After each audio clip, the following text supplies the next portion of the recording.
হারলে কোনো সমস্যা নাই, হারলে মানুষ শিখতে পারে। মানুষ যদি হারে তাহলে শিখে, আর যদি জিতে তাহলে সে আরো নতুন করে জেতার অনুপ্রেরণা পায়।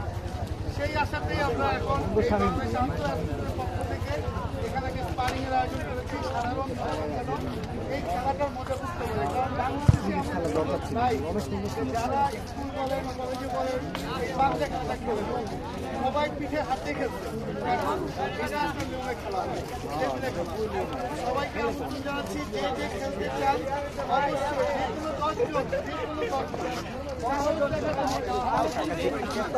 যে কোনো 10 জন আগ্রহ বাড়বে, আর যদি হারে নতুন করে আরো শিখবে।